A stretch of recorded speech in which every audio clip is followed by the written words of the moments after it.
on se retrouve aujourd'hui pour les sorties littéraires du mois de septembre et à l'image du mois d'août, c'est la débandade. Il y en a des milliers. Je pense que cette vidéo va durer un certain temps, surtout à filmer. En général, au montage, je réussis à peu près à l'écrémer, mais j'espère que vous êtes prêts parce que là, il y a aussi des énormes pépites qui sortent et il y en a plein dont j'ai envie de vous parler. J'ai pas compté. Je sais que j'étais à peu près autour de 40 en août. Je crois qu'il y en a légèrement moins là parce que je m'y prends peut-être un peu plus tôt quand je fais mes recherches.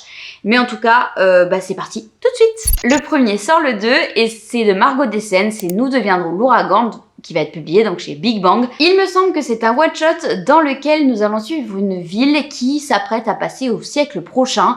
Et ils n'ont qu'une idée en tête, c'est celui d'éradiquer une maladie qui est en train de transformer certains adolescents en une espèce de créatures surpuissantes et assoiffées de sang. Et pour ça, on a créé les éphémères, une unité d'élite qui est là pour traquer les éclosions. Et nous, on va suivre donc une petite troupe d'éphémères dont la relation bat de l'aile et ça va s'amplifier le jour où ils vont trouver une anomalie adulte qui va un peu mettre à mal et surtout les mettre en grand danger, mais c'est sans compter la présence de Alphonse, un garde qui est le seul à savoir qui est cette anomalie, c'est celui ou celle qui a détruit sa vie. Et ça peut être très très cool, c'est vrai que ça sort un peu de ce qu'on peut voir, c'est de la science-fiction encore. Je pense que ça peut être vraiment cool. C'est vrai que j'avais pas mal aimé Absolu, mais mon intérêt avait décroît au fur et à mesure.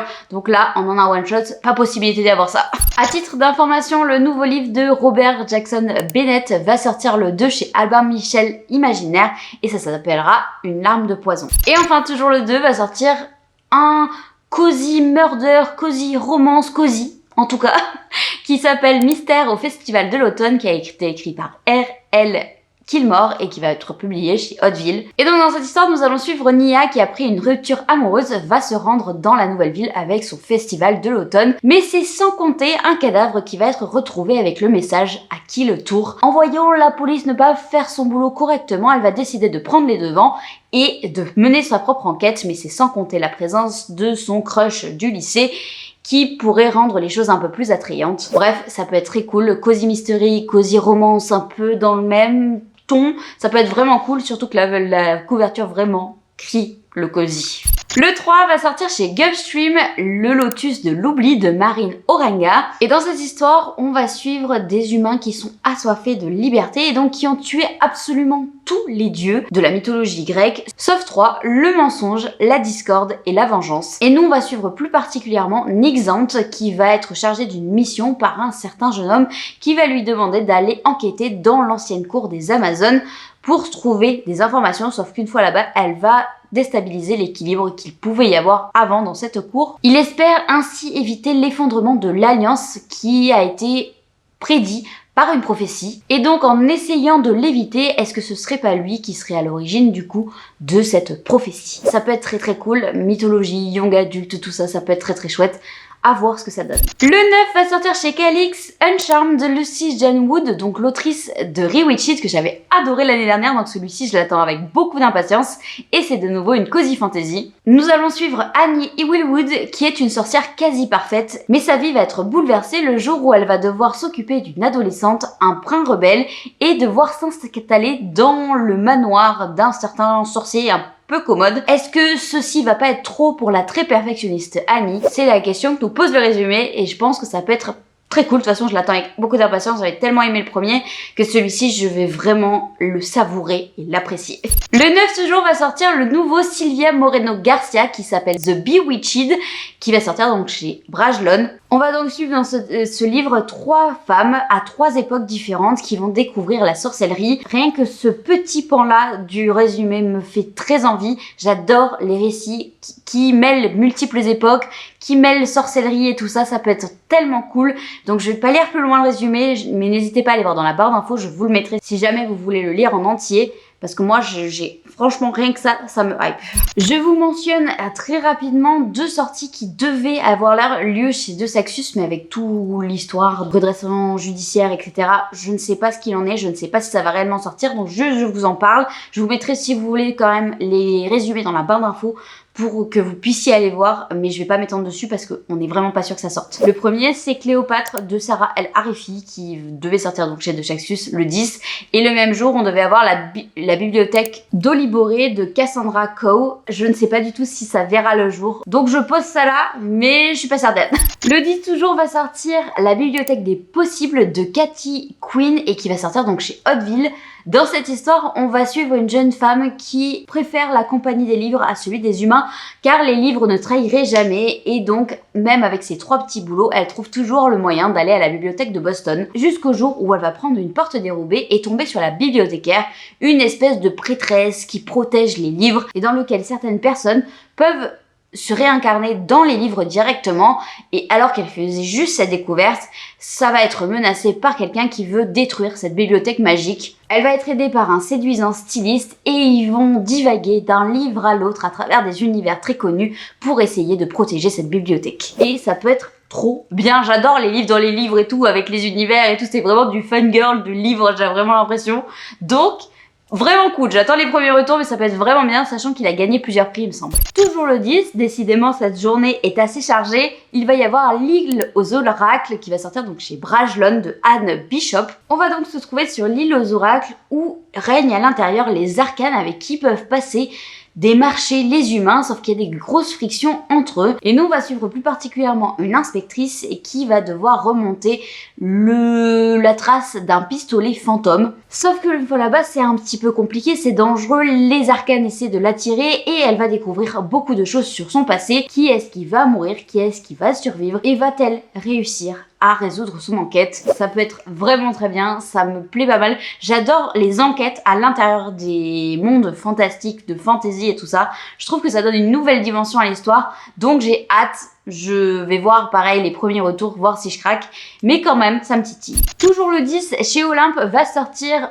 Forbidden Alchemy de Stacey McEwan et on est ici sur une romantasy. Nous allons suivre ici 2 personnages, Nina et Patrick, qui se connaissent depuis quasiment toujours, qui sont très proches et ils vont être amenés de leur petite campagne jusqu'à la grande ville pour tester leurs capacités magiques.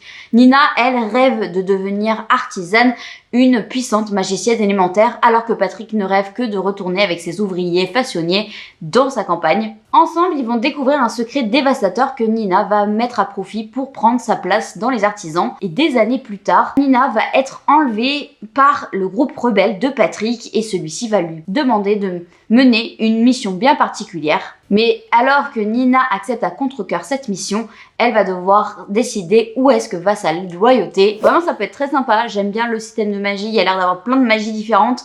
Le côté rebelle, le côté guerre et tout ça, ça peut être vraiment très chouette. À voir les premiers retours aussi. On est toujours le 10 et cette fois chez la collection rare va sortir Ilzette de Bex Rogan et on est ici sur une cozy fantasy à propos de fées. Et donc on va suivre dans cette histoire Ilzette, qui est une fée, et elle a une sœur qui se prénomme Lila. En parallèle, on va donc suivre le roi Hibou, qui depuis qu'il a été quitté par Merle Bleu, est absolument épouvantable. Il se nourrit de la magie des autres, il est vraiment tortueux, sombre, etc. Et il va décider de se mettre en quête d'une nouvelle épouse, et il va jeter son dévolu sur Lila. Ilzette, elle ne veut absolument pas que ça arrive à sa sœur, donc elle va tout faire pour essayer de la sortir de ses griffes. Et ça peut être pareil, trop bien, j'adore les cozy fantasy, vous le savez avec moi. Je sais pas vraiment ce qu'il en est de celle-ci, mais si les retours sont bons, pareil, je risque de craquer. Et enfin, toujours le 10, c'est le dernier, je vous promets sur ce jour-là, c'est Ce que murmurent les éclairs de Pauline Gallois qui va sortir chez Didier Jeunesse. On est ici en France en 1853 et on est dans un univers où, entre magiciens et ordinaires, la tension est palpable. Et nous, on va suivre plus particulièrement Mirabelle, qui est une magicienne sans soutien ni finance, qui va décider de monter à Paris pour rentrer dans la Haute-Garde. C'est son rêve, mais il va être mis à mal puisque le Haut-Garde va être assassiné devant ses yeux et elle va être accusée à tort avec Antoine de ce meurtre, donc elle va décider de s'allier avec lui pour essayer de trouver qui est le réel coupable. On va passer d'une ville à l'autre, d'un mensonge à un autre, ça peut être une course contre la montre vraiment très chouette. Pareil, j'ai très hâte de le lire, lui c'est sûr puisque je l'ai demandé normalement à Disney, donc je devrais le lire, je vous tiens au courant quand je l'ai fait. C'est juste pas possible cette chaleur. Vous pensez que la boule à Z ça m'irait bien? Parce que franchement, là ça me tient tellement chaud. Bref, si je suis rouge tomate, c'est pas pour rien. On passe donc à la journée du 16 et chez Albin Michel Stories va sortir Les Secrets de Silver Shores de Emma V.N. Royce. Pas du tout comme ça se trouve c'est pas du tout ça. Et donc dans cette histoire, on est à Silver Shores, une petite ville collée aux rives du lac Michigan, et on va suivre plus particulièrement une jeune fille qui a perdu sa sœur jumelle et depuis lors, elle est complètement au fond du seau. Malheureusement, un élève du lycée va disparaître en ne laissant que ses chaussures et d'étranges symboles sur un arbre. Elle va décider de mener l'enquête et ces enquêtes vont la monter jusqu'à un nouvel élève qui s'appelle Elias et qui étrange et qui garde plus d'un secret. Ce qu'elle ignore encore, c'est que ces vérités-là vont l'amener dans un univers parallèle, un univers où les créatures rôdent et où il y a beaucoup de magie. Elle va donc être happée entre mythologie nordique, entre romance, etc. Ça peut être pareil, très mignon, j'attends de voir les premiers retours, mais le côté mythologie nordique, on voit quand même peu le côté qu'on va arriver potentiellement petit à petit dans l'hiver. Je pense que c'est vraiment un roman qu'on peut se caler en novembre, décembre, janvier, ça peut être vraiment sympa. Chez Big Bang va sortir le nouveau livre de Iliskova qui s'appelle Dragon Cursed et on est ici avec une jeune fille qui est dans un monde où dès qu'on voit un dragon, ça veut dire qu'il est trop tard, ça transforme les personnes en espèces de monstres à soi c'est fait de sang. Et la jeune fille qu'on va suivre, elle va être peut-être possédée par cette fameuse malédiction. Donc on va la suivre tout au long de son histoire. Ça peut être pareil très chouette puisqu'on voit souvent les dragons de manière un peu positive dans la majorité des histoires qu'on lit. Et là ce serait l'inverse, donc ça peut être pareil, très intéressant et très chouette. Chez Casterman va sortir le livre de Anne-Lise Dussablich qui s'appellera Oracle et tasse de thé. On va suivre ici Polly qui a tout perdu le jour où elle n'a pas réussi à prédire le tremblement de terre qui a subi son village. Elle va donc se retrouver recluse au fond d'une impasse avec ses chats et elle vivait très bien comme ça jusqu'au jour où un meurtre dans cette impasse va venir bousculer un peu tout son univers, surtout qu'elle va avoir une prédiction, celui que Polly, dans l'année, trouverait l'amour. Elle va donc voir la réapparition plutôt de ses amis qui vont revenir pour l'aider et donc Polly va découvrir un destin sûrement retentissant. Voilà, ça peut être pareil, très chouette, j'attends de voir ce que ça va donner, je sais pas exactement ce qu'il en est, est-ce que c'est plutôt très rythmé, est-ce que c'est plutôt cozy fantasy, je sais pas, mais j'ai l'impression qu'il manque un peu le côté doudou de la cozy fantasy, donc je sais pas exactement où le situer, mais pareil, je vais voir ce que ça en est, mais pour l'automne ça a l'air vraiment parfait, surtout avec cette couverture. Chez Corrigan, mais comme d'habitude on prend avec des pincettes, est censé sortir le nouveau livre de Tiji Klune, donc le dernier voyage du monde. C'est le livre qui a été plébiscité pour une nouvelle collection en Angleterre, où on en avait entendu pas mal parler puisque ça devait être le premier de cette collection-là. Visiblement, au lieu d'être paru comme les précédents chez De Saxus, ça a été racheté par Corrigan. Donc on verra si ça sort effectivement en septembre, plutôt en octobre, parce qu'en général il y a toujours un mois de décalage avec ce que je vous annonce. Donc on verra. Pareil, à l'image des publications de Saxus, je vous mentionne celle-ci, mais on n'est pas du tout sûr puisque ça devait sortir chez Sabran, qui fait donc partie de la succursale du Saxus. Donc je ne sais pas si ça sortira réellement, mais il devait y avoir Lucie à tout jamais de Kerstin White. Je ne sais pas ce qu'il en est, on verra si ça sort effectivement ou si toutes leurs publications ont été décalées. On devait être ici sur une histoire de vampire, d'emprise, de réécriture, d'horreur, tout ça, c'était les mots-clés qui allaient avec ce titre. On continue le 17 avec Nadège Darocha et son livre L'auberge du bout du monde qui va sortir donc chez Slalom. On va suivre donc une ancienne ésoporiste de guerre, Bertille, qui a fait une croix sur son passé et qui a plus ou moins peur maintenant de sa magie. Elle s'est donc retranchée dans son petit bout de terre, l'auberge du bout du monde, et c'est une gnome qui ne rêve que d'une chose, la tranquillité. Mais celle-ci va être à mal le jour où une gnome paladin va arriver pour enquêter sur des espèces de phénomènes un peu étranges qui arrivent actuellement dans la région. Par exemple, la rivière tourne à l'envers, les thés de Bertille ont un goût un peu amer, les fruits sont un peu pourris, bref, il y a beaucoup de problèmes. Et pour Bertille, il n'y a aucune raison de s'en mêler, surtout qu'on lui a demandé de relancer le tourisme dans sa région en mettant en place le festival des mascarades. Sauf que si elle veut sauver son petit refuge, son bout de terre, son bout du monde, elle va devoir faire des sacrifices et décider de se mêler de certaines affaires pour essayer de sauver tout ça. Franchement, me fait vraiment beaucoup de l'œil. Je trouve le tout vraiment très mignon et vous savez, non, les cozy fantasy j'adore. Donc il y a moyen que celle-ci reçoive mes bibliothèques. Je vous le mentionne juste puisque je vous en avais parlé dans certains vlogs et dans certains bilans lecture puisque je l'ai lu Enfin, je l'ai lu, surtout abandonné. Mais dans mon truc, donc si jamais le résumé vous avez tenté au moment où je vous en avais parlé, il va sortir donc The Glittering Edge de Alissa Villers en français et cette fois il va s'appeler Idlewood, donc ils ont pas du tout gardé le même titre pour la version anglaise et la version française chez Hachette Roman où on devait suivre je sais un groupe de 3 amis et moi ce qui m'avait freiné c'est que j'avais peut-être l'impression qu'il y allait avoir un triangle amoureux entre les deux, je ne sais pas ce qu'il en est puisque je ne suis pas allée au bout et que juste je l'ai posé et je ne l'ai jamais repris. Mais bon bref, voilà, il y avait de la magie et tout ça, je sais plus exactement ce qu'il en retourne. Pareil, en information, il va y avoir le calendrier de l'avent de la romance de chez Bayard qui va sortir donc le 23 septembre, qui est sous le principe de, je crois, 12 romancières qui se sont alliées pour créer des petites histoires et nous faire attendre Noël. Bref, ça peut être très cool. Je sais même plus si au final je l'ai demandé ou pas, parce que vu que je suis pas très romance, mais vu que j'en ai de temps en temps, est-ce que je me suis fait moi-même ce truc-là, je ne sais plus. Voilà, je crois que j'ai pas gardé les réponses. Donc on verra si je le reçois ou pas. Je sais plus. Dans le même principe, chez Ozu va sortir la fantaisie de l'Avent. Donc cette année, c'est le Maître de Noël de Victor Dixon. Je n'ai pas du tout envie de lire le résumé. Je me dis que pour l'instant, je ne l'ai jamais fait. Mais peut-être faudrait-il que je le fasse. Donc je me garde celui-ci dans un coin de ma tête. J'adore Victor Dixon, j'adore ce qu'il propose. Et donc bref, j'aimerais bien voir ce que ça donne. On verra. Et enfin, chez Verso va sortir le nouveau T. Kingfisher qui s'appelle Ceux qui réveillent les morts. Et ce serait une saga puisque lui, ce serait un tome 1. Attention, c'est un roman d'horreur qui a gagné le prix Locus. Et en gros, d'après ce que j'ai compris, c'est surtout des espèces fongiques et des arbres qui envahissent un peu tout. Et donc, il va être accompagné d'une mycologue de talent ils vont essayer de percer les mystères de cette faune un peu particulière. Je pense que je ne lirai absolument pas cet ouvrage parce que l'horreur, enfin je pense que je suis pas suffisamment à l'aise avec ça pour pouvoir le lire, à moins qu'on me dise que finalement bah c'est pas tant horreur que ça, mais bon, si ça a gagné le prix Locus du meilleur roman horreur, ce serait bizarre sinon si c'est pas très horreur. Vous voyez ce que je veux dire? Donc je pense que celui-ci n'est pas pour moi, mais si jamais ça vous intéresse, il sort le 25. On passe donc aux sorties de suite de saga. Comme d'habitude, je ne m'étends pas. Le 2 va sortir chez Nox, le deuxième tome de Quicksilver, à savoir Primstone de Kelly Hart, qui est donc une romantécie, d'après ce que je me souviens. Polaire, il me semble, le premier tome, mais la couverture du deuxième fait pas du tout ça.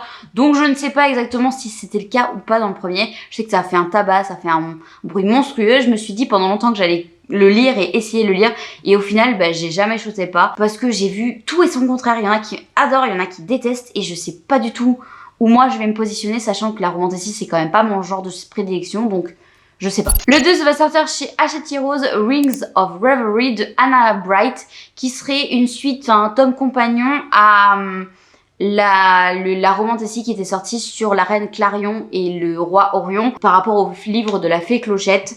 Et là, je vous avoue que j'ai pas du tout regardé le résumé, mais on devait suivre Rêverie, qui doit être la sœur d'un des protagonistes qu'on a suivi dans l'autre, je crois. Mais je suis pas tout à fait certaine de ce que je vous raconte. Le 2 toujours va avoir la suite de Brassa Coven de Alix Garnier-Agren chez Bayard. Pareil, je prends des pincettes, mais il est censé avoir le suite du Chevalier de la Phalène de Rachel Gillick, donc Le Vaurien et la Lune, qui était censé sortir le 3, mais j'ai un gros doute sur la chose, sinon on aurait déjà eu un cover reveal à l'heure où il est, parce que c'est vraiment une suite qui est hyper attendue. Il va également avoir la suite des Ensorceleuses, donc le livre qui a permis de faire le film il y a des années, et là il y a donc la suite qui sort, c'est le Grimoire des Ensorceleuses de Alice Hoffman, qui va sortir toujours chez Verso. Le 10, il va y avoir la suite / le tome compagnon du Café des Bébés Dragons, et cette fois ce sera la pâtisserie des Bébés Dragons, et on va suivre donc dans celui-ci la collègue de la première femme qu'on a suivie dans le premier. Ça peut être